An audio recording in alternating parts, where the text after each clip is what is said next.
আমরা বলে আসলাম একটা শুটিং এর কাজে, তাই একটা টিভি স্কুল মাঠে ঘুরতে আসলাম। সেখানে এসে একটা ফানি ভিডিও তৈরি করলাম। ফানি ভিডিও তৈরি করলে একটা রেস্টুরেন্টে গেলাম। রেস্টুরেন্টে খাওয়া দাওয়া করে আমরা চলে আসলাম বলা পৌরসভা ভবনে এখানে আসে ঘোরাঘুরি করলাম। এখানে দেখলাম বক্সফারতে পাশে ঘোরাঘুরি করে হাঁটাহাঁটি করে আমরা চলে আসলাম আমাদের এই হোটেল পেপিলনে কতক্ষণ ঘোরাঘুরি পরে আনন্দ করার পরে একটু ঘুমিয়ে গেলাম। পরের দিন সকালবেলা আমাদের এই শুটিং এর কাজ শুরু হয়ে গেল। শুটিং এর সবাই প্রস্তুতি নিতে আছে কিভাবে ভিডিওটা করবো, কিভাবে কি করা যায়।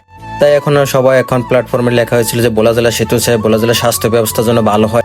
এই বিষয় নিয়ে আমাদের একটা ভিডিও শুটিং চলতেছে। শুটিং করার জন্য আমরা ভোলা জেলা সরকারি কলেজে চলে আসলাম। সেখানে শুটিং এর আসলেন বিন ইসলাম ভাই, আরো আসলে আমাদের এখানে ভোলা জেলার সকল কন্টেন্ট ক্রিয়েটর যারা সবাই মিলে আরো আমাদেরকে সাপোর্ট দিয়েছে। ভোলা কলেজের শিক্ষার্থীরা যে ভিডিওটা আরো কিভাবে সুন্দর করা যায়, তারপরে আমরা ভালোভাবে ভিডিওটা করতেছি। আর বিন ইসলাম ভাইও ভালোভাবে পরিশ্রম করে ভিডিও শুট গুলা নিতেছে কিভাবে কি করা যায়। আর এখানে বিশেষ করে এই ভিডিওটা ছাড়া হবে এল এন এল এ ফেজে এই ভিডিওটা পোস্ট করা হবে। আশা করি ভিডিওটা দ্রুত বেগে চলে আসবে। ভোলা জেলা সেতু নিয়ে ভিডিওটা করা হয়েছে যে আমাদের ভোলা জেলা বৈষম্য শিকার, এখানে স্বাস্থ্যের কোনো ব্যবস্থা নাই, এখানে আর ভোলা জেলার বরিশালের সাথে কোনো সড়ক নাই। এই বিষয় নিয়ে আমাদের এই ভিডিওটা করা।